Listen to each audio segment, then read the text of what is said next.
Du mouvement indépendantiste martiniquais. Une question que l'on se posait déjà en décembre dernier et qui est de nouveau d'actualité depuis ce lundi. La dernière réunion hebdomadaire du parti a prouvé que la rupture était bel et bien consommée entre Jean-Philippe Nilor et Alfred Marie-Jeanne. Le député du Sud a accepté de donner sa vision sur ce conflit et selon lui, c'est la sérénité et le travail qui doivent prédominer. Reportage d'Hubert Bornil et de Valérie Vincent. Une chose est sûre, on ne peut pas dire qu'à Rivière-Pilote ou à Sainte-Luce, que le thème soit véritablement parlant. Tout le monde en parle en bas-feuille d'une certaine façon, mais difficile de faire quelqu'un s'exprimer face caméra. On préfère dire, comme ces joueurs de domino, nous regardons des affaires nous plutôt.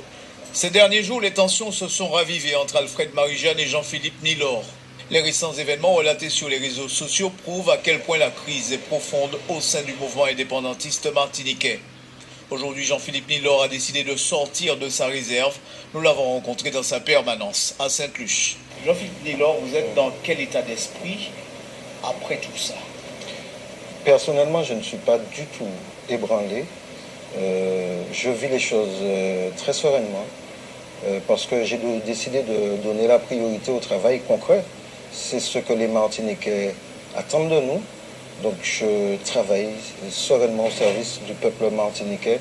J'ai été choisi, j'ai été élu pour ça et je tiens à assumer cette mission-là. Je suis simplement triste pour l'image qui est donnée au peuple martiniquais d'une manière générale. Celui qu'on présentait comme le dauphin d'Alfred Marie-Jeanne se dit aujourd'hui victime d'un véritable procès d'intention.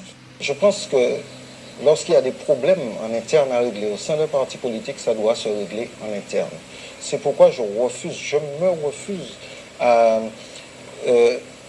exacerber toute cette ambiance-là qui n'est pas saine pour la Martinique. Qu'est-ce qu'il vous reproche? Mais c'est à lui qu'il faudrait demander ça, parce qu'il n'est jamais très précis sur les reproches qu'il fait.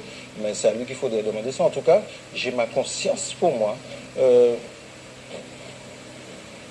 J'ai pu avoir commis des erreurs. Qui ne commet pas d'erreurs? Je crois que la perfection n'est pas de ce monde-là, mais je considère que ces procès d'intention qui me sont faits en permanence depuis plusieurs mois sont profondément injustes. J'ai ma conscience pour moi.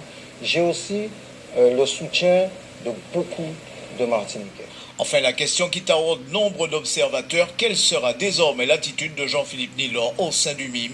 Il y a des règles pour les associations, il y a des règles qui régissent les partis politiques. On ne peut pas décider tout seul comme ça d'une exclusion. Il y a des formes à donner.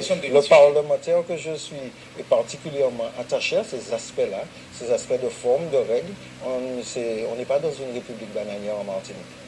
Dès lors, la question est de savoir si cette crise ne risque pas à terme de faire exploser le MIM.